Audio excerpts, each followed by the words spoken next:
Archimex login confirmed. Welcome to the Lodge.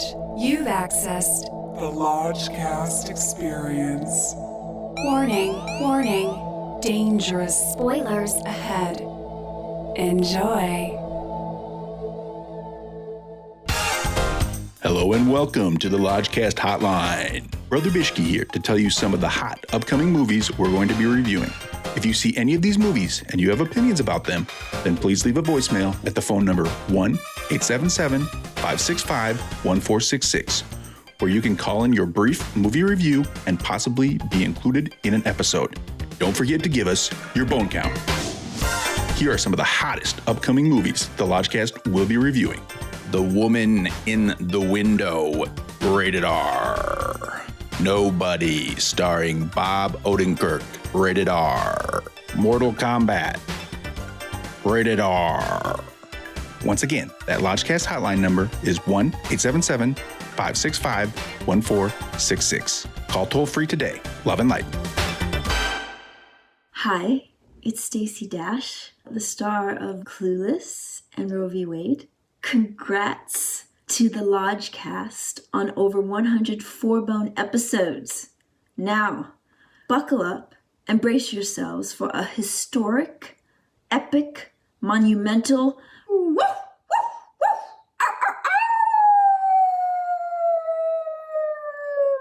love and light to you all. God bless. The Lodgecast is a little podcast where we watch weird movies, so you don't have to. The Lodgecast, baby. Lodgecast, gonna smoke grass. Lodgecast, listen movie pass.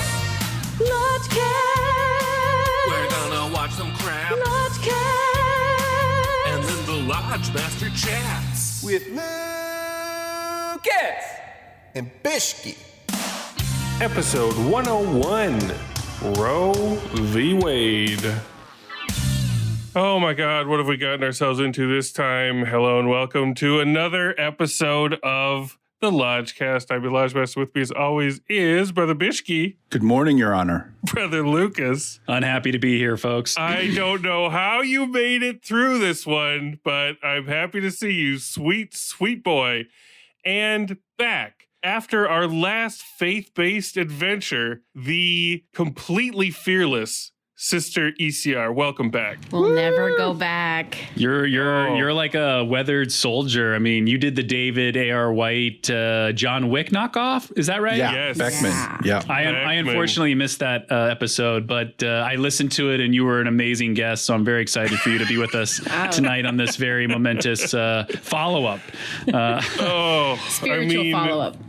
This is like Terminator 2 to Beckman's Terminator. Like Here's what's ironic. I haven't even seen Beckman, but I would have given my left testicle to watch Beckman as opposed to Roe v. Wade. 100%. Yeah. 100%. So obviously we're going to be talking about some disturbing things in this one. It's called Roe v. Wade after all. Yeah, it's not for the faint of heart. You have to have a steely reserve. You do. And so if you're not in the right headspace for that, you might want to either save this one for later or skip it entirely, whatever you want to do with it. With that said, let's get into this thing. Just right off the bat, I felt LT's pain hard. Yeah. From the first frame. From the first frame, I blinked and I thought I missed something because it was such an abrupt cold opening. Yes. I was like, whoa, I gotta restart this. Whoa. Before we get into the frames of the film, there's a few things we have to address. Yes, walk us back, Bishki. Yeah, so this film... We're both just gnashing our teeth wanting to get at this. This film goes back to January of 2019 when a hilarious teaser trailer was dropped.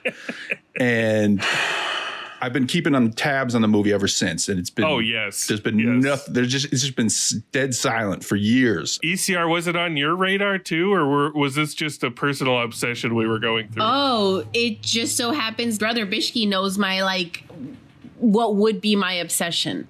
He sent it to me, and I was like, hell yes, I would in theory love to see this. And then I actually saw it. Oh, dear Lord. Go ahead, Bishki. Well, Bishki, what's the painful birth, so to speak, of this film? Well, do you want me to get into Nick Loeb? Because I can give you some background on Nick Loeb. Let's lay all the groundwork for this case. Okay, writer, director, producer, star, narrator Nick Loeb of Roe v. Wade. He was born rich into the Lehman family, worked for Lehman Brothers before they collapsed in 2008, worked for Giuliani's 2008 presidential campaign, was briefly engaged to Sofia Vergara, from ABC's Modern Family.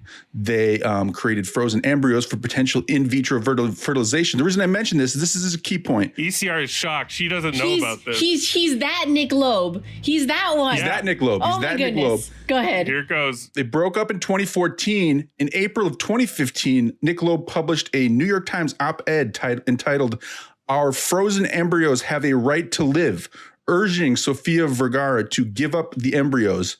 She obviously kept them frozen, as was her right under the signed agreement, but this factors into the craziness of this man, Nick Loeb. What a psychopath. He's a psycho. Not only that, but his uncle is Edgar Brofman Sr., a billionaire of like the Seagram's fortune, the booze fortune, who at one time owned Universal Studios, where I think Nick Loeb got his start, like in the mailroom or like producing like low budget genre films or something of the sort.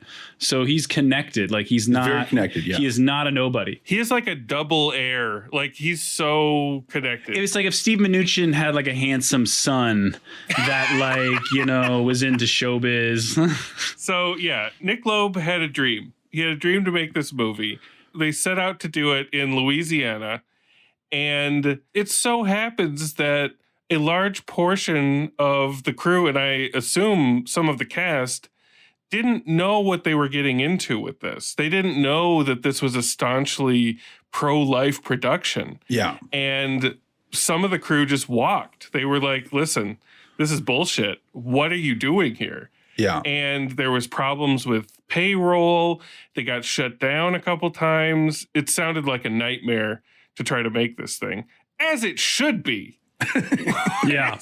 I mean, my only awareness of this movie was not from the trailer so long ago, but recently brother Zach shared with me this really painful, cringeworthy, like I just, part of my soul died reading it, where I think a reporter from the Huffington Post reached out to one of the actors. I'm not going to say who just yet, but they were like, why did you do this movie, this project? Yes. And the actor, couldn't hang up or run away. They had to answer the question, and they just kind of dug their own grave, or like put their foot so far into their mouth it came out their ass that they could lean back and sit on it. There's a constellation of fallen stars and right-wing lunatics. Rogues gallery of falling stars. And it's split right down the middle of, they're either in this because they're a lunatic and they want to ply their trade, or they just really need the cash. And the actor that Lucas is talking about clearly just needed the cash. Definitely, and he didn't think anyone was going to see this piece of shit. We all got credit card payments. I mean, look, you can ignore student loans, you can ignore medical bills, but your credit card you have to use, right, to go to the liquor store and buy booze like I do. So every month you got to pay that balance or the minimum or whatever. And some of these actors, they got kids, they got grandkids, and I'm sure some of them even have great grandkids. I'm not positive, but maybe. Voight might, yeah. All right. So before we jump into the deep end of this thing. Fishy!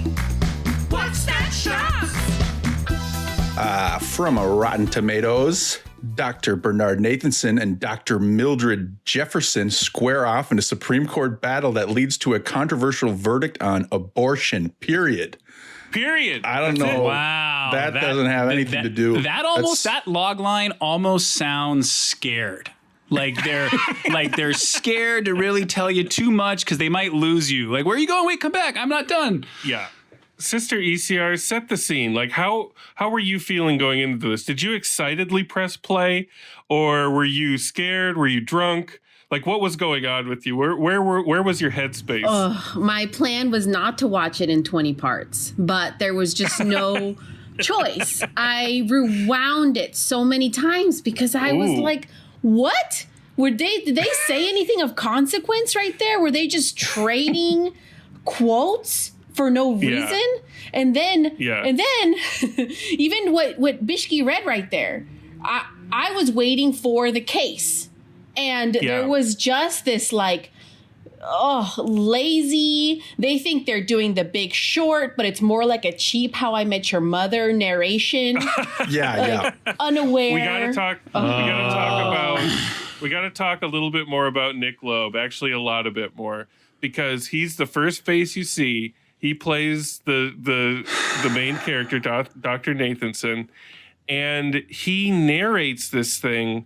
It really brought to mind Dinesh D'Souza with just this smug, flat narration that he's incompetent at acting and VO delivery. He looks and sounds like Kevin from Repo Man, who is like the grocery store stock boy who like threw a party at his parents' house and was like, "You're not supposed to be in here, guys. Like, this is my parents' room." Like, that is his performance mode. Well, speaking of not supposed to be in here, he's not supposed to be a leading man by any stretch of the imagination. Say what you will about his directing and his script, but this guy is just, he's awful. Like, I didn't even know that it was Nick Loeb, but I knew that it was Nick Loeb just because it was so bad. I was like, oh, yeah, okay, we got a Verotika Glenn Danzig on our hands.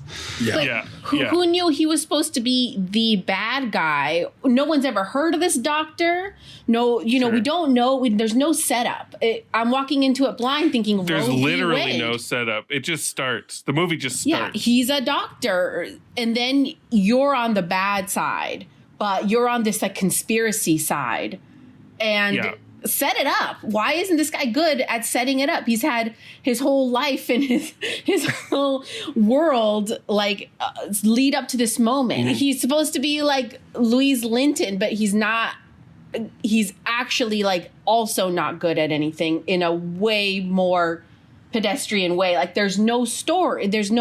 I have no idea who the bad guy and the good guy is. He's the filmmaker. He's obviously the one we're supposed to be watching. And then he's also the bad guy. Well, that's a key element of this, is that most of the energy went toward building up the pro-choice side and kind of lampooning how evil they all are. The grand conspiracy, Yes, and Nick Loeb and his cronies are clearly getting off on cosplaying as these founders of the pro-choice movement, because that's what almost the whole movie is, before it takes a very, very hairpin turn at the end, which we'll get to. But just right off the top, there's like 9,000 executive producers on this. Like, think of all the dirty, dirty corners of the nation that they had to go to. Because they shot on location in certain scenes, like in DC, which doesn't come cheap. Very briefly. Yes, but it doesn't come cheap. Like, you've got to get the permits. You got to get the transpo. You got to have a base camp. You got to shoot those actors in front of that monument or whatever it is, Yeah.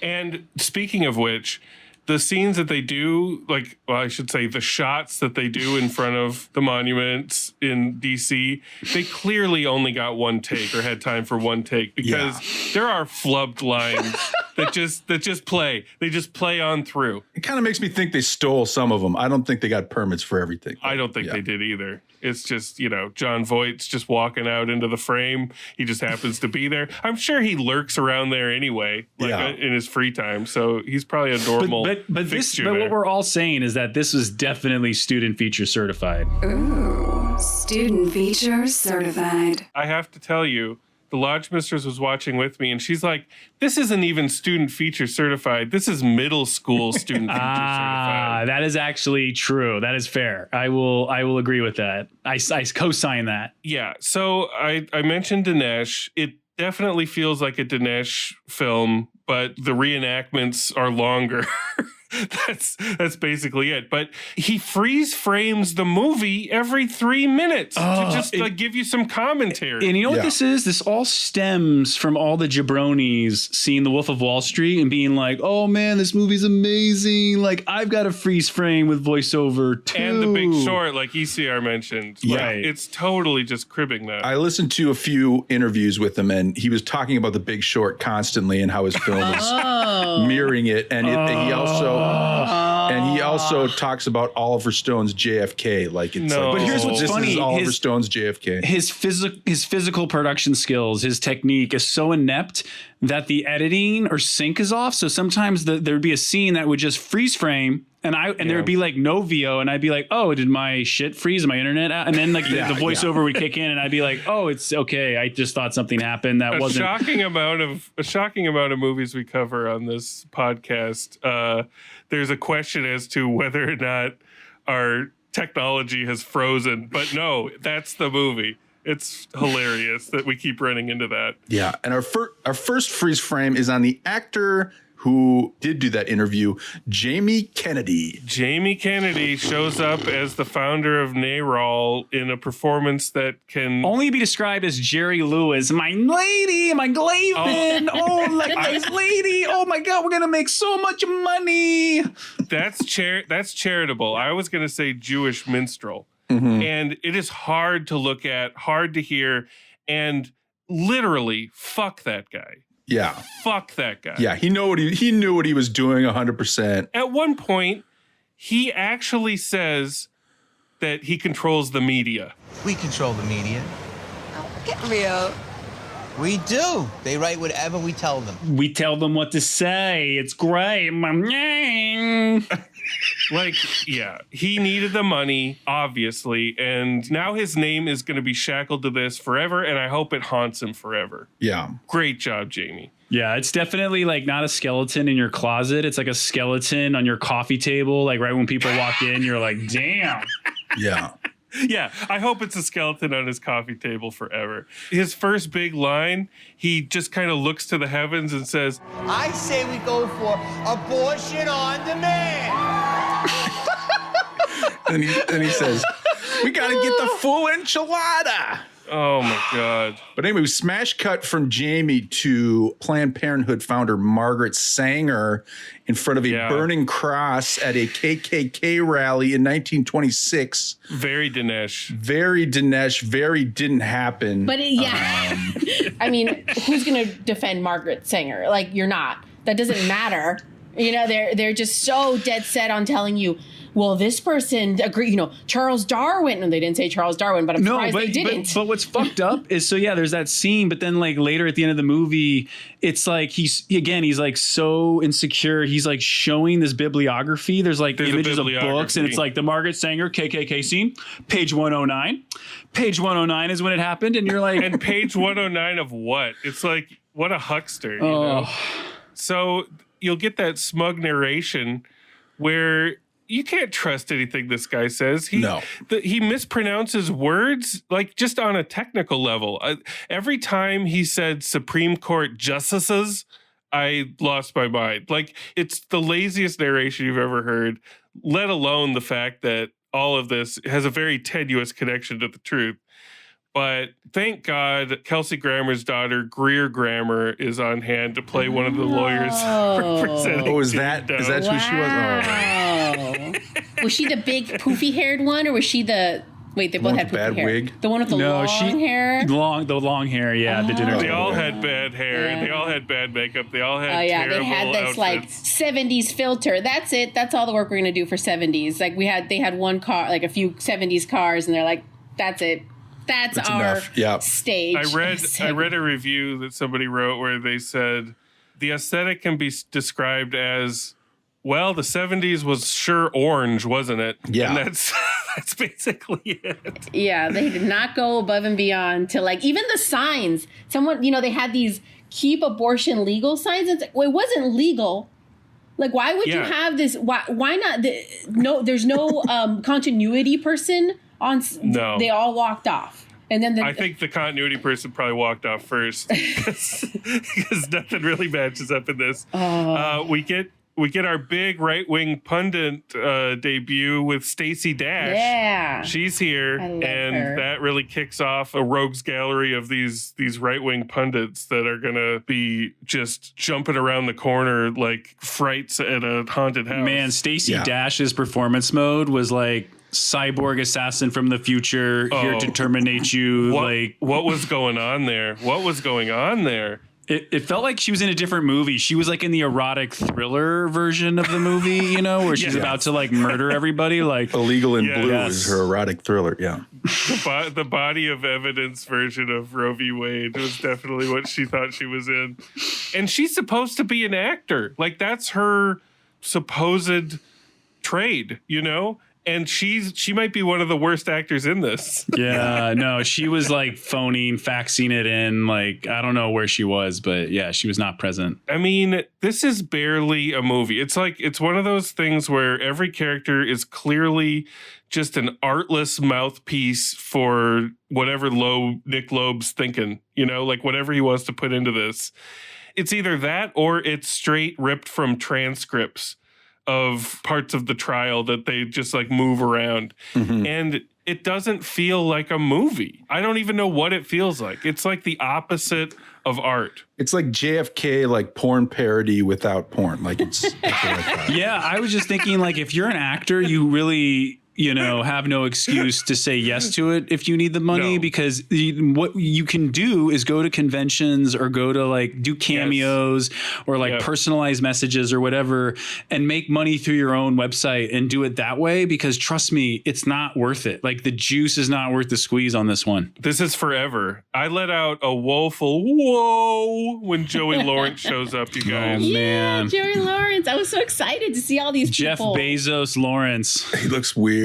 Testicle head. He's had a lot of financial hardships lately, but like you said, Lucas, there are far better ways to make money. Joey Lawrence's performance mode was Nation of Islam, like Malcolm X, like quoting, you know, famous people like Mindy Kaling from A Wrinkle in Time. But very smooth. Like I believe you just called him testicle head. That is not far off. Like the man appears to be completely hairless and like aerodynamic. He looks bizarre. And to see him in this, Joey. And he is a professor, and he takes us to school many times and tells us exactly when life begins and much else. I don't understand. Like they have all these arguments in their head and all these right wingers, right? And then they have no idea how to get them out there because they've obviously had these conversations in their head too. And then they still mess them up.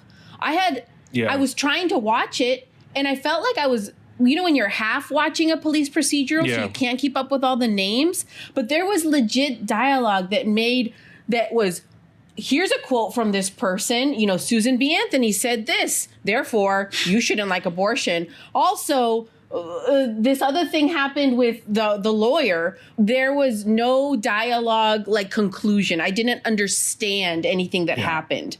So that here's a line that I want you guys to explain to me because I was so confused.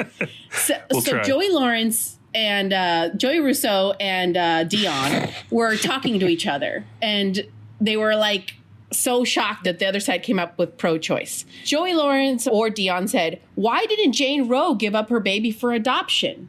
The other one said, "Because there's a long wait list for white babies." And then the other one said, "So it was political." I cannot make sense of what they were trying to go for in that moment. I don't think we're going to be able to help you there. No, and that's a fair assessment of like every scene.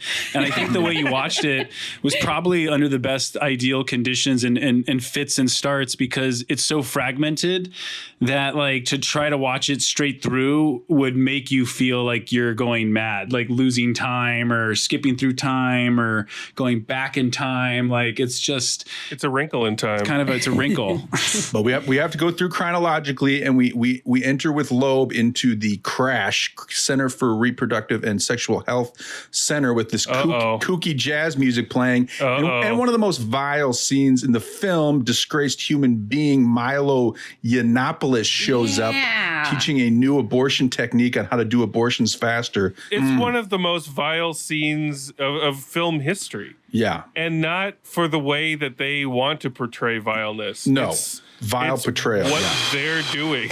That's vile. Deplatform Milo. Glad he's getting some work. Now he needs work. He's like, remember his auction? Were we talking about his auction, Brother Bishki? He had some awesome auction he had to give away. His like gold-plated He's coasters. Disgraced. He's completely disgraced. So glad he's back. This is the bottom of every barrel. Like, to see this jaunty music montage featuring the booming business of abortion, and to have Milo show up as just this gleeful abortionist. Like, he thinks it's hilarious, but every scene in this movie made me want to take a shower. Yeah. So the way they establish Jane Roe's story is also completely shameless. And I know a few of us have watched AKA Jane Roe, the documentary. Watch it. It's worth watch. Highly recommended. There'll be more on that later as well. Yeah. But seriously, if you do watch this movie, and I doubt anybody listening to us right now is actually going to watch this movie. Like, this is a true Lodgecast. You're watching it through our experience. But if you do watch it, take a shot every time there's a freeze frame, because you're going to need it. You're going to need that numbness to get through. And here's the thing. Even if everything in this movie is stone cold factual and not the bad faith, like brain warped pro-life propaganda that it actually is, then we're just left with the merits of the filmmaking itself, which it can't be underscored enough just how cut rate it is. I have a high tolerance, and I almost bailed. I almost bailed on this. Well, I had to do it in two sittings. I did it on a Monday and Tuesday morning before work, because it was like homework that I had to make up. Dude. And before work? Yeah. And the first day I thought, let me just like a Band-Aid right off and just like power through it. But I made it exactly 39 minutes in. 39. And I want to tell you when I stopped it, which I think to me is like one of the salad dragons or a salad crouton, which is the abortion song. Yep. Yes. That's the dragon. That's the dragon. That's the dragon. The Salad Dragon. A scene in a movie that is so bizarre, baffling, or transcendent that it instantly justifies the price of admission. Or Reese Witherspoon's leafy transformation in A Wrinkle in Time. So, Jamie Kennedy is trying to come up with a pro-abortion jingle, and there's no way we can explain it. I just gotta play it for you. Play it out. There's a fortune in abortion, just a twist of the wrist and you're through. Ooh. The population of the nation won't grow if it's left up to you. There's a fortune in abortion, it's a gold mine in the sex line.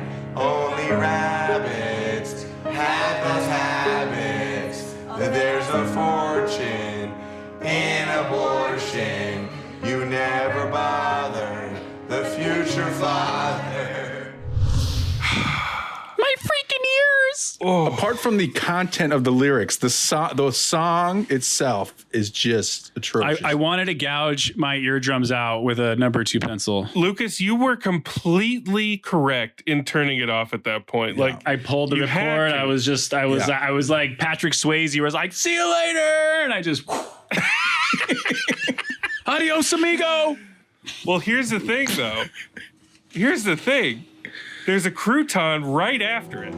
Right after it. Salad crouton. Following this scene directly is when they come up with the slogan pro-choice. The Right to Life team hears about it. And then... Pro-choice. What an invasive, fraudulent, and deceptive term. According to recent statistics, over 1 million women are having illegal abortions every year in America, and over 10,000 are dying from these back alley type procedures. Now, dear listener, did you recognize the voice of the reporter? If you said deranged My Pillow peddler Mike Lindell, you'd be absolutely correct. I mean, what the fuck? I really miss Chris Farley, because if Chris Farley was alive, he would be the perfect Mike Lindell. Like, you'll have a lot of time when you're living in a van down by the river. It is so bizarre to see him in this. And Bishki, you and I went to this film called Unplanned. Was it 2 years ago? A couple years ago, yeah. Another faith-based abortion film, which is, I mean, I saw it. If you saw it, ECR? Yeah. If you watched this movie and enjoyed it in some Bookends, strange way, for sure. Unplanned is like the top of the tops. And Mike Lindell has a cameo in that one too, in which he, with a bulldozer, just demolishes a Planned Parenthood. And then the camera tilts up and you see it's him, and his trademark cross necklace glints in the sun, and he has a little monologue. I can't believe that happened. I can't believe this happened. I can't believe Mike Lindell is a thing. With a blonde wig, right? Like that was Yeah. the best part. He had like a cutesy little like floppy wig on for no reason. You could still no one's gonna be like, oh yeah, that makes sense for that role. This is great. We got some more celebrities that they pack in. 50 minutes in, we get into the courtroom drama, and we have Chief Justice Warren Berger, played by Jon Voight. Jon Voight. Robert Davi playing Justice William J. Brennan. Who else? We need more. You're not done. William Forsythe as Justice Potter Stewart. And then we have LA Law and Major League Zone Corbin Burnson slumming hard. And my personal favorite, Tales from the Hood. He's a long way from Tales from the Hood. What did you guys think about the Supreme Court intake? That was the worst, because I knew at least that portion was copy pasted from like Wikipedia transcripts of the actual court proceedings. So I was like, fuck, this isn't going to be good. What it's like is like when Dean Cain and Christy Swanson put on a stage play where they read the text transcripts between former FBI employees Lisa Page and Peter Strzok. And it's like, do you guys think you're brilliant for doing that? You're just reading transcripts. Like, that's not art. That is not art. And charge people for it. And charge people for it. Those are the good Trump times. I miss. My God. Those Supreme Court moments were the moments where I totally get you guys, where they were kind of behind a monument. But things were in the background. You're like, they did not pay to film in this step. Like, that was. And they wouldn't have been granted permits either, I hope. Early morning, like Lincoln Memorial before the kids have to go. They're like, oh, we got to film now for 6 a.m. It's great. An AMC gremlin pulls up. Oh, yes. And who happens to be inside portraying a reporter? But the master gremlin himself. Playing a reporter from the Washington Post named Bob. Pretty sure it's Bob Woodward that he's None playing. Other than Roger motherfucking Stone. Roger Stone's in this film, guys. What a get. But Vishki, I had to text you. I was like, that little dickweed, Roger Stone. Don't Milo and Roger like totally negate their morality on this? Like, they're the most immoral people that you can. And then they're like, no, you're fine. You're conservative. Come on in. Yeah, they're all great. Why? No, everybody's righteous in this. Yeah. All right. This one hurt.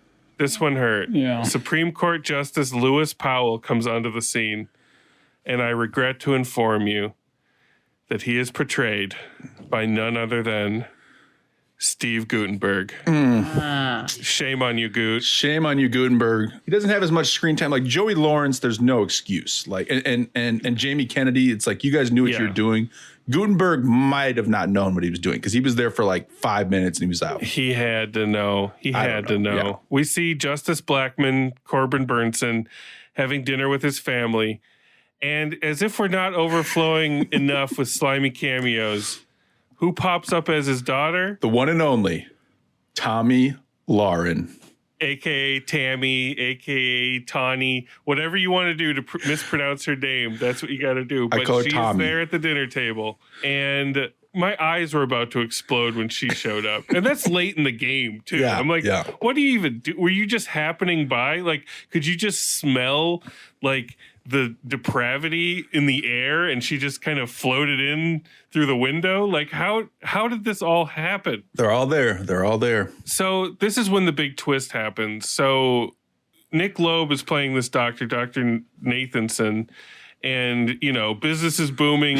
He loves doing abortions. I give abortions to my teacher, the butcher, the baker, the candlestick maker. I give abortions to one and all, and it's great. I've given abortions to my friends, my colleagues, even my teachers.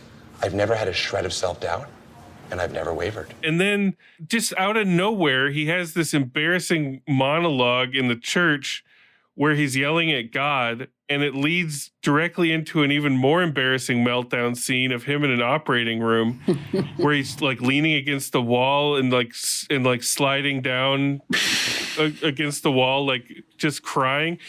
And like you can't, if you can't act and you're directing yourself, scenes like this they're special. It reminded me of like the Robert Blake performance after he found his wife shot outside Vitello's Italian restaurant, where he's like, my God, Lucas. My God, Lucas. Yes. But no tears are actually like coming out, but he's like, because he fucking shot her. Yeah.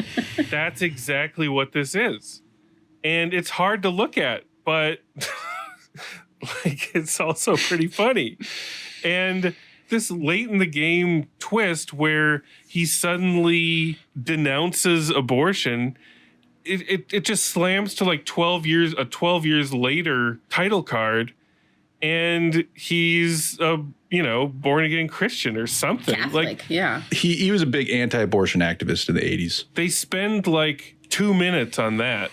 But the rest of the movie, he's been, like I said, cosplaying on the other side and loving it, like it's just a really weird feeling. And not only are there those like over dramatic scenes, what we just mentioned, but there's also like other montages where it's like, yep, back to vacuuming fetuses out of a woman between a woman's legs. And they have these poor female actresses just like in these like gyno tables and their feet in stirrups. And it's like, it is like a JFK porn parody. It's like, oh yeah, there's stuff we're glossing over that might be too like, there's an abortion clinic in a hotel room and a cop punches out a doctor during an abortion. That's another crouton. That's a dark crouton. Very dark crouton. Yeah.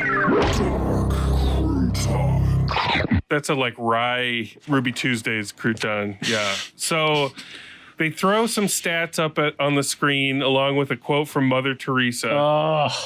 And then you think we're out. You think we're done. But we got the bibliography. If you look at the remaining runtime, you'd know we're not done. Because then it just goes pretty much scene by scene as a video bibliography, which I've never seen before. It's Dinesh D'Souza. It's embarrassing. Like Lucas, like you said, it's like they're insecure. And he's still narrating. And at a certain point, he shows the actual Dr. Nathanson, but Nick Loeb is still speaking in first person. He's like, I produced a film called The Silent Scream. And your brain just rips in half at that point. Because not only did you think the movie was over and you've been sweetly released from this hell, but the bibliography is just as bonkers as the movie. And they play the abortion jingle scene again. It's pretty terrible. Where they're singing. They play it again. Just to kick you in the stomach. There was one other salad crouton that I forgot to mention earlier, which was like, I think in the beginning half, where there was like a no-name actor. He was probably, my guess, like one of the investors who wrote a check for like the costumes or something, or the catering. Yeah, check for $50. Yeah. And he was like a senator or like a judge. And he was like, I'm going to read this journal, which is written from the point of view of a fetus. Oh God. Yeah. That actually Today, happened. I am a baby in my mom's belly and I am very happy. And then it's like January 2nd, I can feel myself growing, and then it's like January 15th, like today, my mommy killed me. Today, my mommy killed me.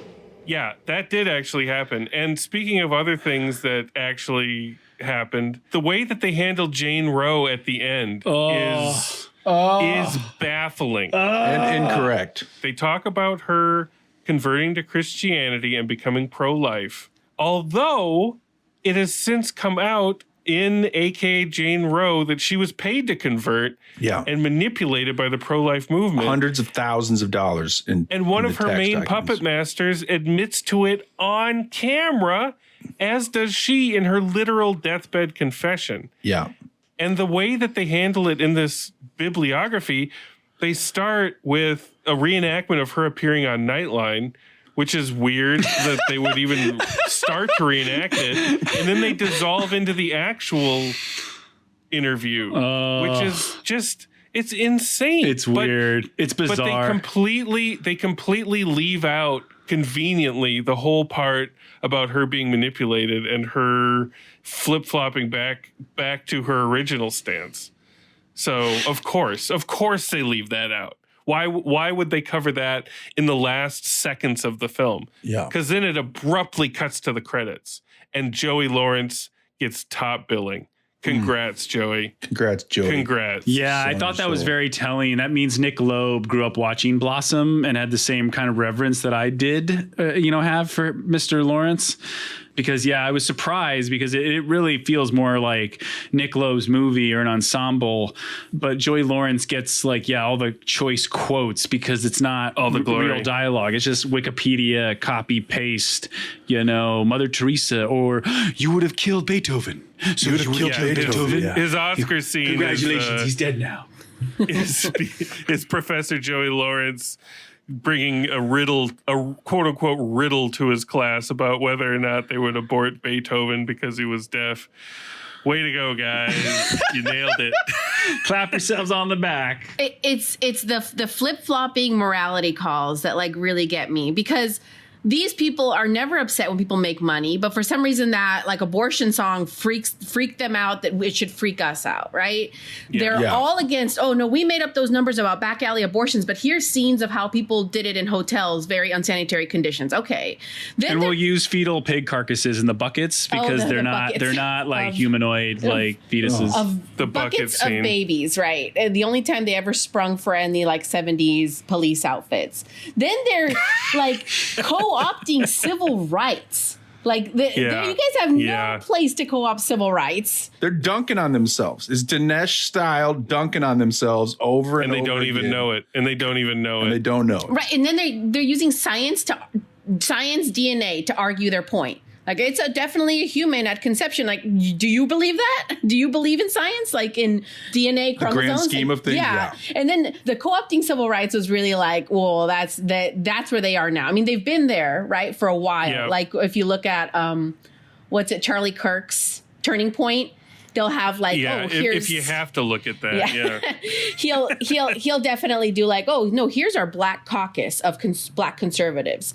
But then they'll do little things where they're we have a job for people who didn't have a jobs. And then when they talk about the women lawyers who argued to Texas Supreme Court, these are women who couldn't even get jobs. So which is it, guys? Which is it? Which is it, Nick? There are literally thousands of names in the credits that I assume are GoFundMe backers or Kickstarter. The babies that were never born. Maybe the babies that were never born. It goes on and on and on, and it's I want to talk to every single one of them and see what they truly think about this movie. If you read the glowing reviews, the plant reviews on this movie, people claim to be, openly weeping with how powerful it is, and on the edge of their seat with the Jon Voight courtroom drama antics. Oh, my favorite Jon Voight moment was did you leak it? Did you leak it? And he's how could you ask me that? No, I didn't leak it. He is just an ambulatory husk, and I almost didn't even recognize him without his scarf, he's a shadow of a human. I don't know what the hell happened to that guy, but he chose the wrong cup. He drank poorly, he chose poorly. He chose very poorly. Any other thoughts about this film before we go to these bones? I guess my only question too was, if this was set up to be an inside job conspiracy, set up by pro-choice key players, which is actually what the pro-forced birth people do, this perfect storm with these sneaky sway judges and this bumbling defense, like that you're supposed to kind of glean from, you know, the ADA, the Texas ADA yelling at the other defense attorneys. Like, is this supposed to be some kind of like, look, guys, if we get it together, we can overturn Roe v. Wade? Because the way it happened was whatever they always say. What are they, like an activist? Supreme Court, activist judges, like is that the point? Is the point was not to That's entertain? That's the call to action. Yeah, I think so. No, it's lousy propaganda. Really, it's inept. It's a bummer. Impotent propaganda. It's a major bummer, especially seeing like Corbin Burnson and Robert Davi and the Goot, man. Like these are all people. Joy Lawrence. Like, these are people that I have connections to that go way back and like things I won't even mention. Stars. Yeah. And it's like you live long enough to see legends become mortal men or whatever. And it's like you are on the wrongest side of history. Like, and it's so shocking to me that you don't know how to read the room. Like you have absolutely no self-awareness or concept of any reality at all beyond your own hubris and ego and just fucked up lifestyle or whatever. True. Keep that fire, LT. Let's go to them wrong side of history. Boom!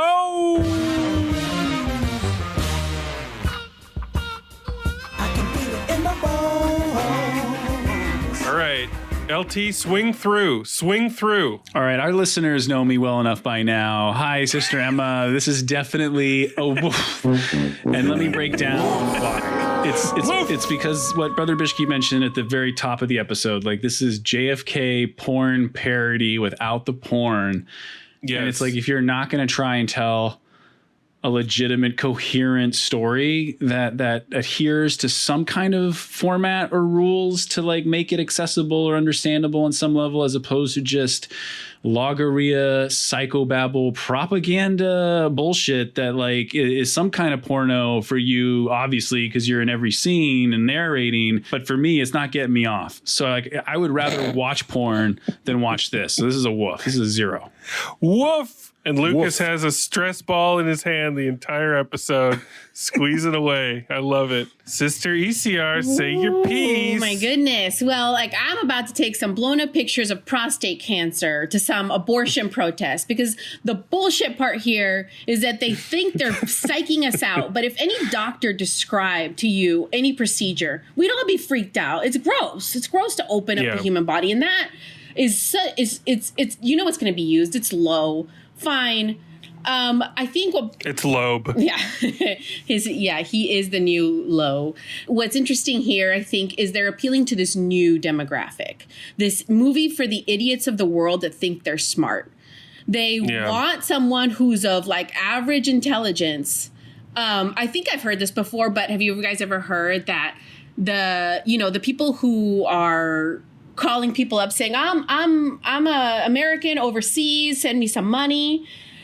They try to actually send those texts with a purposeful spelling mistake so that they catch you. Like, they know that if you're going to ignore a spelling mistake, you're going to ignore a lot. That's true. So this is for those people. Like, they want below average intelligence. But the caveat is that these people think they're smart. So when you have all this wash of like nonsensical morality / information, quotes, truthiness. Yeah, you're going to be like, this makes a little bit of sense to me. And I think giving it a woof is giving it power, Lucas. That's too nice. Yeah.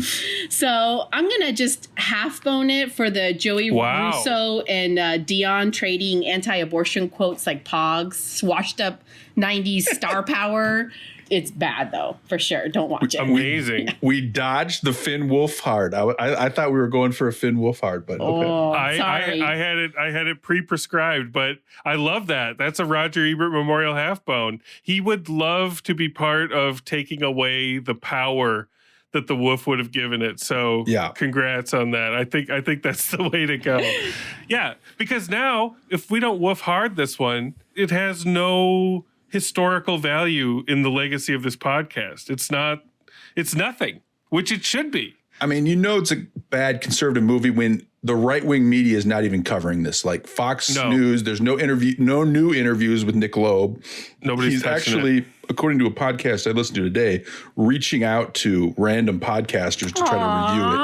And, Poor guy. Man. Hi, Nick. Hi, Nick. Hope you like our podcast. Reach out to Louise Linton. None of the stars in the movie have promoted it. It's been buried, and it's kind of too bad because there are laughs to be had. Yeah, there are with the porn parody and bittersweet laughs. You know, the script reads like Wikipedia many times, and a lot of hilarious performances, hilarious wigs. Oh, I'm sorry, Bishki. There was one more actor I forgot to mention. Smalls from The Sandlot. I grew up with, like, that was another heartbreaking actor. Yeah, he was the kid priest that moved to the neighborhood and had to like make friends with the other baseball players. But like, you're killing me, Smalls. Like he was the priest. He was kind of like the Catholic priest. That was terrible. It was rough. That was a terrible role. That was another part of my soul dying with these performances. Rough. Yeah. So many rough, hilarious performances. ADR, music, editing, direction, all hilarious. I did appreciate the ADR is some of the worst that we've encountered on this podcast, by the way. I did appreciate how quickly the movie moved from one bad scene to another, but it's bad It was propaganda. 2 hours. It was 2 hours. Lord. You can't appreciate that. Come on, man. But we didn't get stuck in the courtroom, thank God. It wasn't just cut and paste Wikipedia in a courtroom for the last hour, which I thought it was going to be. But it's not going to have any effect on Roe v. Wade, but I'm still worried about it being overturned. I think I can't morally give this anything higher than a woof. Woof. Yeah. That's right. That's 2 woofs and a half. The only reason you would ever physically put your eyeballs in front of this movie is to gawk at the right-wing pundits attempting to act alongside the freak show of Hollywood outcasts. Yeah. Roger Stone. One reviewer on Letterboxd that I really like called the cast the Avengers of fucking morons, which I think is pretty accurate. And usually like I would throw something with this much short-circuiting, low-wattage star power like a bone just for curiosity's sake, but I can't do that this time. It takes a page right out of the Me You Madness Louise Linton playbook because the marketing materials that Nick Loeb personally has put together and put on his Instagram have pulled a quote from the extremely negative New York Times review that it doesn't mention anything critically. It just mentions like half a plot point. The quote is "a physician's change of heart." The New York Times. And physicians is randomly capitalized and there's no apostrophe whatsoever. So great job, Nick. Great job. Quality, Nick. Quality. Oh, clean up aisle 4. It has also won some awards. And I looked into these awards. I went to their websites. It won Best Historical Film at the Cannes World Film Festival. The New York Movie Awards bestowed it Best Feature Film, and the Sweden Film Awards also gave it Best Feature Film. Now, these websites give out monthly awards, and you can buy the trophy on each site and have it say whatever the hell you want. Oh, nice. There's a drop-down menu. It's like, you want Best Feature, you want Best Actor. What's the name of your film? We'll engrave it on there. 250 lira or whatever. We need to buy some podcast awards, man. We do. Oh, man. So, in closing, Nick Loeb is right up there or down there with that shameless, disingenuous propaganda huckster Dinesh D'Souza. Snake oil salesman, man. Passamaquoddy. And just like Dinesh before him, the only rating that this sacred Lodgecast can bestow is a woof. Woof. Fuck you, Nick Loeb. Fuck you, Nick. Hey, Nick, I will debate you, if you're listening, I will debate you over the legal personhood of your frozen embryos with Sofia Vergara if you want to. Yeah. Get him, Bishki. Get him. Bring it. We could have done a whole quad, what do you call it? A quad wolf? But I can't. It's just someone's going to watch it. I love it. I love it. We can't That's give it the more love and light, ECR. That is the love and light. That is, you are making me smile with joy right now. It's the perfect coup de grace for Nick Loeb's crapster piece. We'd love to have you back on, Sister ECR. Next time we bring you back, maybe it'll be something a little more, I don't know, lighthearted. I don't know which way the winds are going to blow. It's got to be a Diane Keaton Palms affair.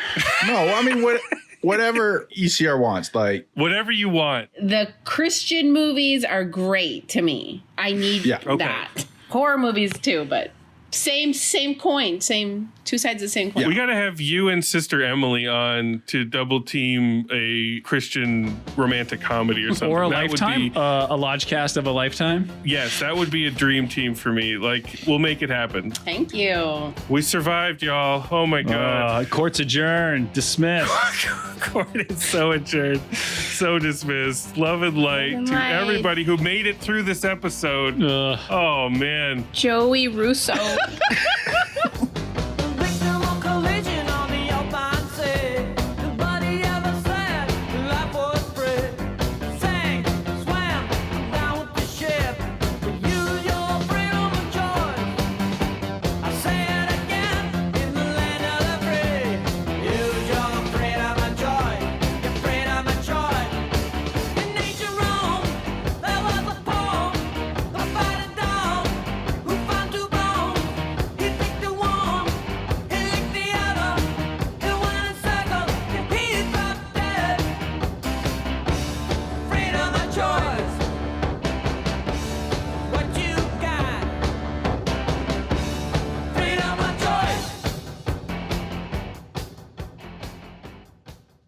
Testicle head.